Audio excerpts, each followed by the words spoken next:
I sometimes feel like what I saw in the news about the boy stabbing the girl publicly to death could happen to me any day now. It won't be with a knife or anything. Well, you never know. It could be. But judging through my condition, it would be different. I can even picture the headlines now. A woman of the age of 32 was beaten to death by her husband. The stab marks appear to be from a broken alcohol bottle. Her in-laws knew what was going on behind that closed door, but decided to put a blind eye on them. This was not the first time I had pictured such a headline. Every time I was brutally beaten after his returns from one of those drinking parties, I would always stare at the wall for hours with my aching wounds thinking of such things. I knew he'd end up killing me one of these days, but I just wasn't sure what day it would be. He's a loving and devoted husband during the day when he's sober, but his personality takes a 180 turn at night when he beats me to a pulp. It's like he's an entirely different person after drinking, one I can't recognize. I couldn't stop my trail of thoughts as I wiped my tears and looked at him sleeping in our bed peacefully, while I sat on the floor with my aching body unable to move because of the twinging in my cuts and wounds. This was nothing compared to my constant mental agony. At least now I was sure that he would not touch me till the next time he drinks, but the perturbation I felt whenever he was outside or was going to be late was the kind of misery I don't want anymore.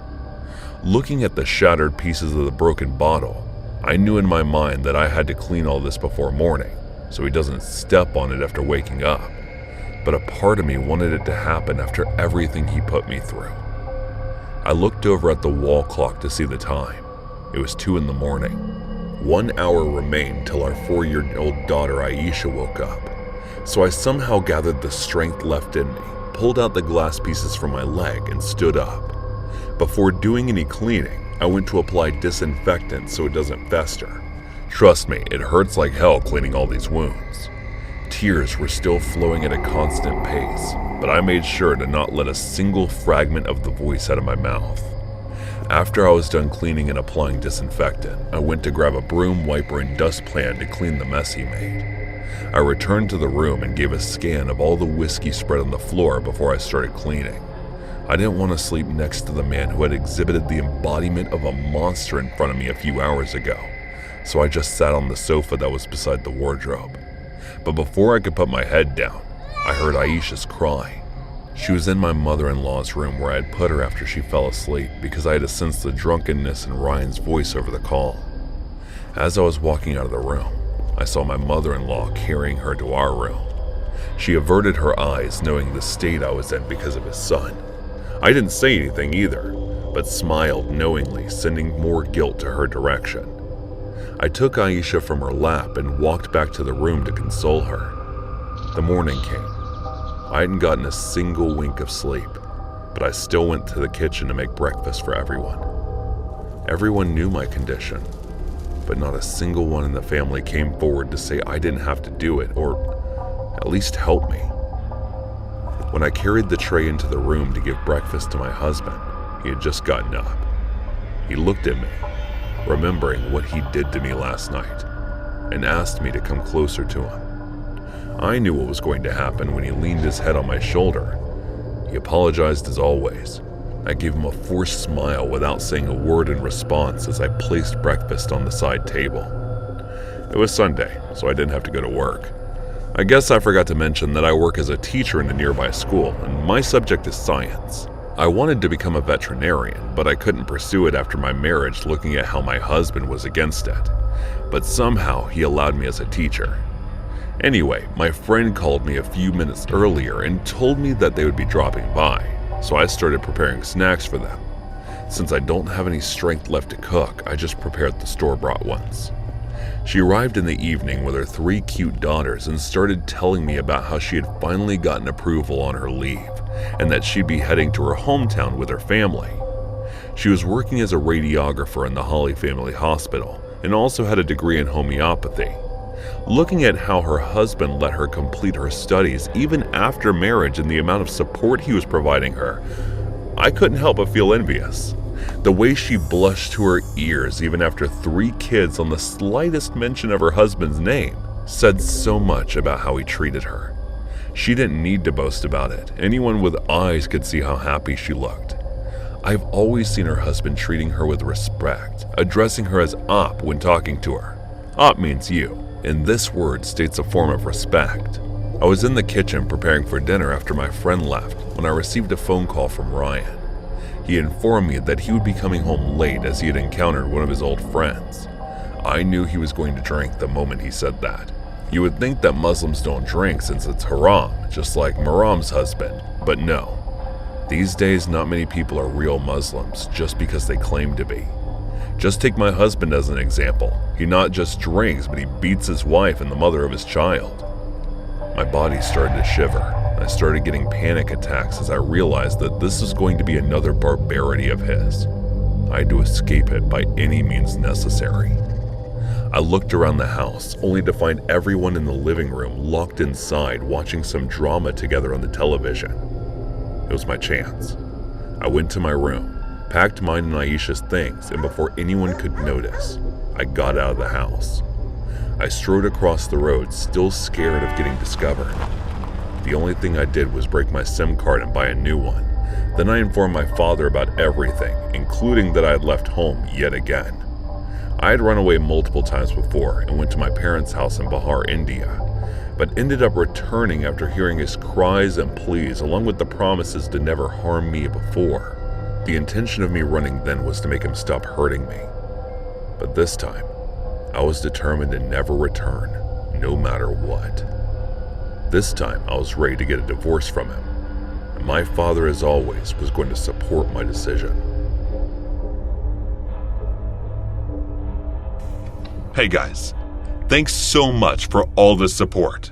If you haven't subscribed to the channel yet, please feel free to do so. This incident happened in 1999. That day, as I entered the house after returning from school, an unexpected furry guest awaited me.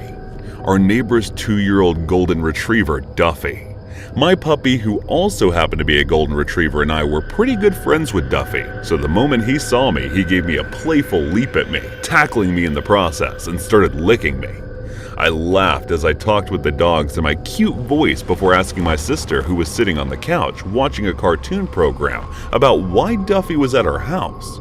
She was so lost in the show that she didn't hear me at first, but when I asked her again, louder this time, she turned her focus to me before telling me our neighbor had gone on vacation for a week and had left him in our care. Since we love dogs, watching him was no problem as long as I didn't have to do it alone. I stayed with Duffy and Luna, who had come to play with me too, for a while before getting up and proceeding to my room. It seemed Duffy was shedding, for my clothes were covered in fur by then. I gave myself a glance in the mirror before deciding to take a quick shower and get changed into a new pair of clothes. I grabbed the towel and headed straight to the bathroom. It took me about 20 minutes to get myself completely cleaned and free of Duffy's fur. Once I was done, I headed to the kitchen to get something to eat. My sister Ellie was now playing with her toys while Luna and Duffy were keeping her company in her pretend scenario of whatever game she was imagining this time. I opened the refrigerator and spotted the sandwich at the front. Grabbing 2 off the plate, I took them out to eat. I glanced at my sister and the dog and smiled at them as I took a bite of the sandwich. I finished the small sandwiches in a few minutes, and since my hunger hadn't subsided, I opened the refrigerator again and started looking for something else to eat. That was when my eyes landed on guacamole, something I neither liked nor disliked. I took the dish out and served it on a plate before making my way to the dining room. As I was almost finished with my food, I heard a terrifying high-pitched shriek that startled me. Worried leaving my plate, I ran toward the source, only to find the dog standing at the top of the stairs while my sister was at the bottom.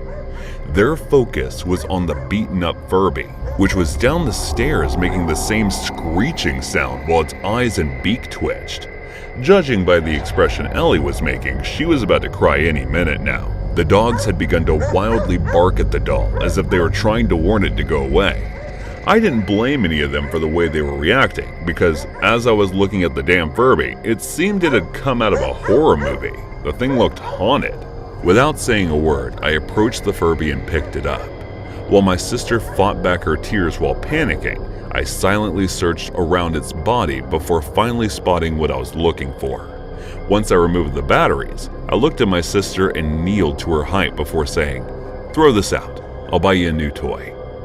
She nodded in affirmation, and I returned to finish what was left of the guacamole in my plate before washing and drying it. The rest of the day went as usual, and I didn't think much about what happened. My sister also forgot playing with her toys and the dogs. Mom and Dad returned from work at their usual time as well. We had dinner together while having casual conversations before we each ended up heading to bed. I don't remember at what time I fell asleep, but around 2 a.m. or so, I was startled awake by the sound of the chainsaw and someone saying, "I want to play, I'm hungry."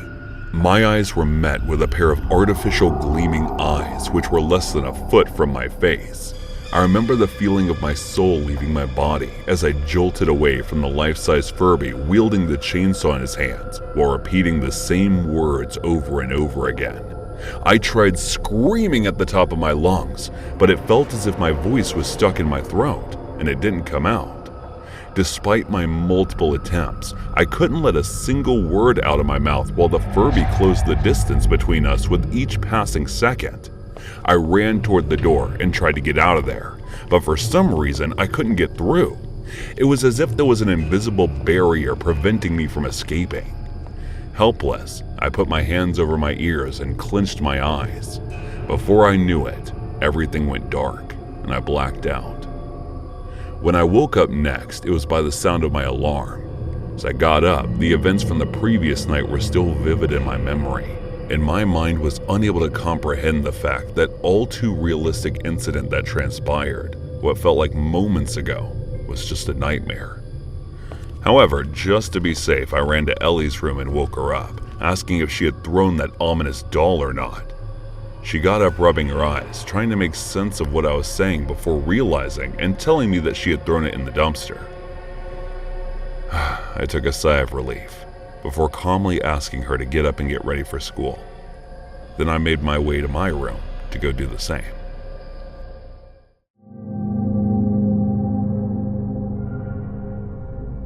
Shortly after I graduated college, I decided to do a little traveling around Southeast Asia.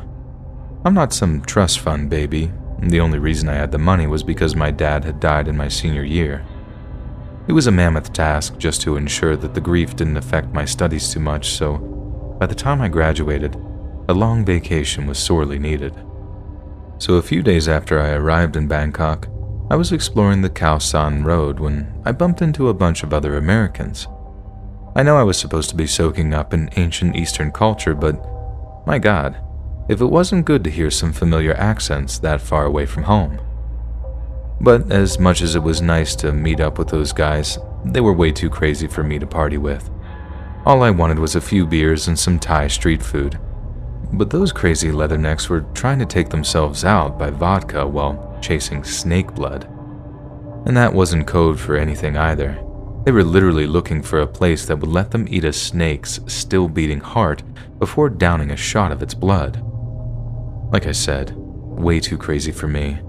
So when we bumped into a Canadian dude who was working more at my pace, I said my goodbyes to the leathernecks who were headed to some crazy strip club, while me and a Canadian guy moved on to somewhere much more chill.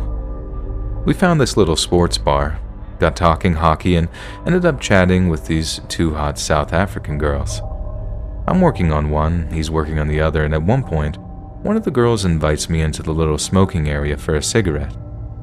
I don't smoke, but I sure followed to keep up the momentum, so we ended up chatting and flirting out front of this little sports bar, right up until we heard the scream. Obviously, our conversation ceases immediately and we're both looking around to try and see where the scream came from, and it didn't take us long to find out, because just across the street, clear as day, is this Thai guy and he's punching some black girl in the face over and over again. And what's worse, no one was doing a thing about it. They're just walking past, pretending it isn't happening. Now I realize that not only should I do something, but I'm presented with a golden opportunity to impress this South African girl by being a genuine white knight. So I give her my beer to hold and I run over and try to break up what was a very one-sided fight. I'm all like, hey, what's going on, man? She's a girl. You can't hit a girl like that. He lets her go. She runs away. And now it's just me and this guy with almost everyone in the street staring at us, waiting for me to do something. I lower my voice, adopt a slightly more respectful tone, and tell him, look, man, you can't just hit girls like that. But the guy just steps to me, this grin on his face as I realize the bouncers from this nearby bar, as well as a handful of tuk-tuk drivers, are all walking over to encircle us. It's only then that I realize there was a good reason why no one had tried to stop this guy from hitting that girl. He was somebody well known to locals and tourists alike. He was someone bad. You don't know who I am, do you? The guy said in alarmingly perfect English. Most Thai people know at least a little English, so they're able to corral tourists, but it's heavily accented. But this guy talked with what I can only describe as a British accent, like he was that well spoken. I just told him no, not exactly the truth, but it was more like I just needed to see where the situation was headed. Then, as I'm eyeing this guy's backup, which had just materialized out of nowhere, the man himself takes a step forward, put his hand around me so he's grabbing the back of my neck, then draws his fist back in preparation to punch me. Now, I'm not exactly some MMA master, but I did attend some jiu-jitsu classes in high school, so I knew enough to be able to block the punch by dropping my head and raising both hands flat to my forehead. I follow up by shoving him away from me and then trying to back up to get out of there. But bang. Someone behind or to the side of me throws a sucker punch, and I just felt my knees buckle out from under me. Next thing I know, I'm being helped into some other bar by some guys who'd obviously seen me getting destroyed. They're trying to hold me up and they're trying to walk me behind a bar, probably to give me some first aid in a back office or something.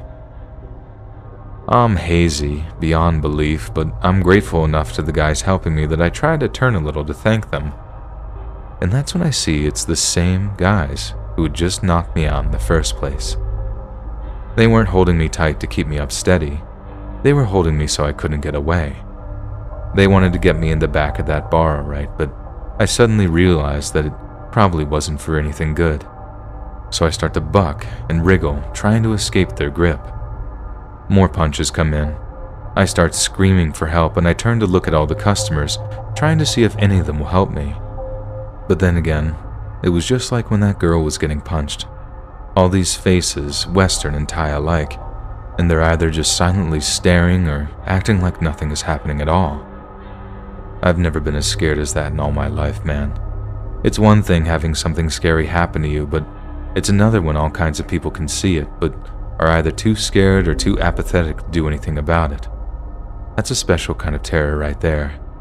And it comes with this feeling of doom. I don't know how else to describe it. Like you're condemned, like you're a dead man walking. Then right as they get behind the bar, right when they pry my grip off the bar hatch, I hear this oddly familiar voice shouting, Hey, get your hands off that man!" I look up, and it's the Marines I've been drinking with earlier. They must have been walking past the bar, still in the search for snake blood, and heard all the help screams I was bellowing out. Then, being the kind of people they were, they ran in the direction of the trouble and found me. I know you all probably want to hear about some big bar fight that exploded into action with tables and chairs being thrown as the Marines came to my rescue. But fortunately for me, there was no such destruction. Once the Marines made it clear that I was with them, I figured the Thai gangster thugs must assume that I was a Marine too, and if they ended up beating up or killing a US serviceman, there might have been more trouble for them than what it's worth.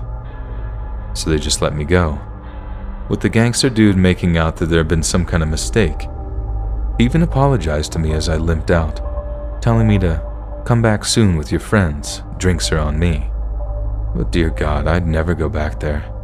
In fact, I tried to avoid the Khao San Road entirely after that. I know it's mostly just friendly business types, giving the younger tourists a fun experience abroad. But there are people down there who live and breathe violence and exploitation.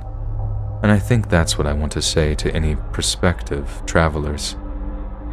Don't treat foreign countries like places you can't be hurt, or where actions don't have consequences. Because as much as I think I did the right thing overall, I know it almost got the life beat out of me, and maybe even worse. It happened during the summer vacation when I was 11. My parents and I always go to South India for at least 1 month to see the family.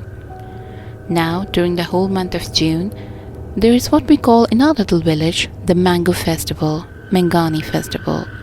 And it's a religious festival where divinity statues are exhibited in parades. There is a large alley filled all along with small temporary stands where people can buy a lot of different things like street food, fruits, toys, clothes and more, all at very cheap prices. My mom and I always go to these stores in the evening at around 5 or 6 when it was already dark, because going during the daytime is just too exhausting with the unbearable heat plus the ground. At that time though, the alley is still very bright, lit up by the stores and decorative lights. That day, my mom decided to stop at a shoe flip-flop stand to buy me some. The seller proceeded to show my mom the collections, and when he noticed my present, he just locked his eyes on me. In the beginning, it didn't bother me much. I just thought that I might look like someone he knew. But he kept staring at me the whole time. He was picking his moment to stare at me, and when my mom was looking in my direction, he'd stop and he'd stare back again when she looked away. It was obvious at that point though, and it made me very uncomfortable. Eventually, we had to leave without buying anything, but the seller insisted that we should come tomorrow because he had a new shipment of whatever new collections were arriving.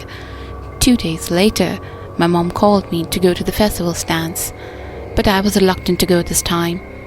I told her I was genuinely tired and didn't want to go. But she yelled at me, saying that I was always lazy and wasting my summer vacation by staying at home all day. So I went with them. Our first shop was the cheap jewelry store. Then my mom made me do something that I always hated, but she did it all the time in order to help me with my shyness. She said, take my purse and go to the shoe stand by yourself and buy a pair that you like. I'll be watching you from here. I refused at first, but she progressively raised her voice.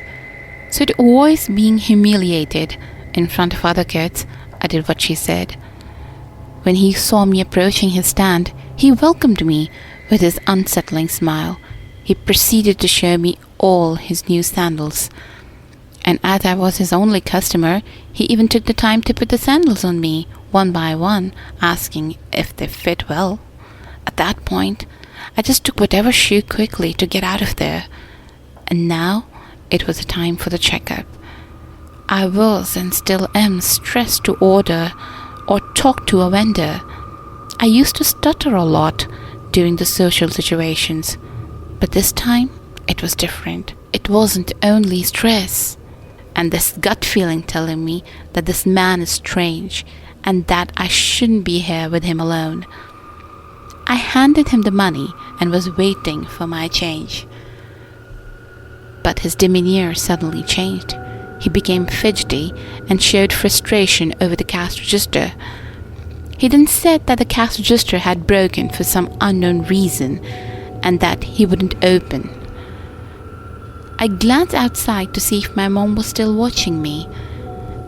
And she was. And when we made the eye contact, she made a gesture with her hand telling me to hurry. She was observing at an angle, and I was next to the cash register at the corner. I couldn't see a property anymore.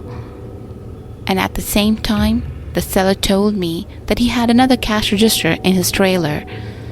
So then he took my money and went there.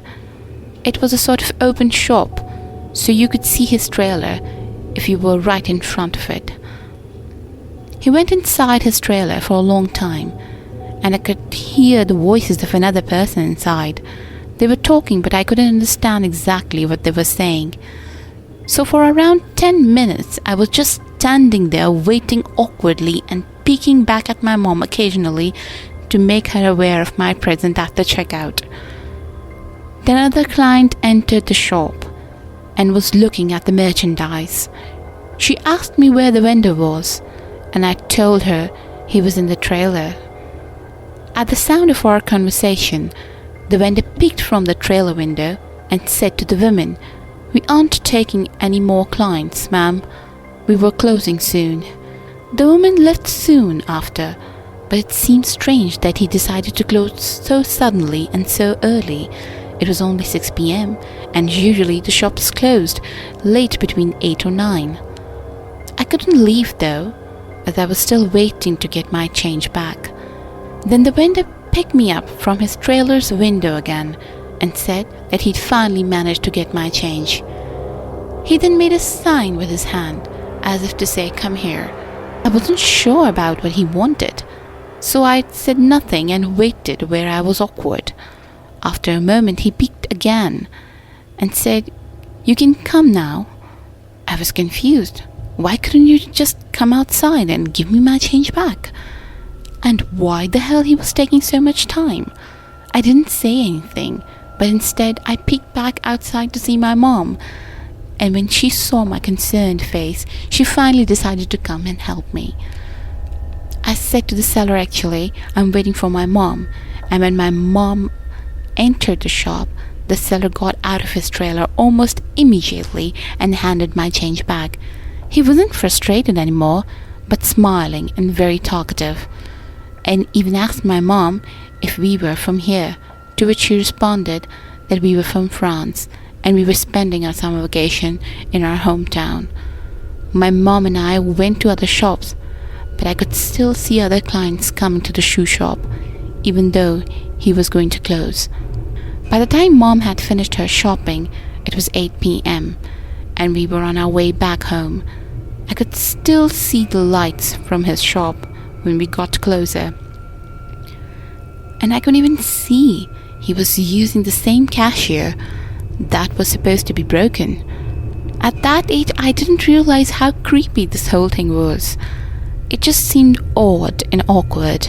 But years later, I finally realized that his gaze, his behavior, and his touches were all so wrong. And that night, I bet his intentions were even worse. Luckily, that night was the last time I ever saw him, and during the festival of the following year, I couldn't find his stand anymore, and his slot was occupied by a street food stand. So yeah, creepy shoe seller, let's never meet again, please.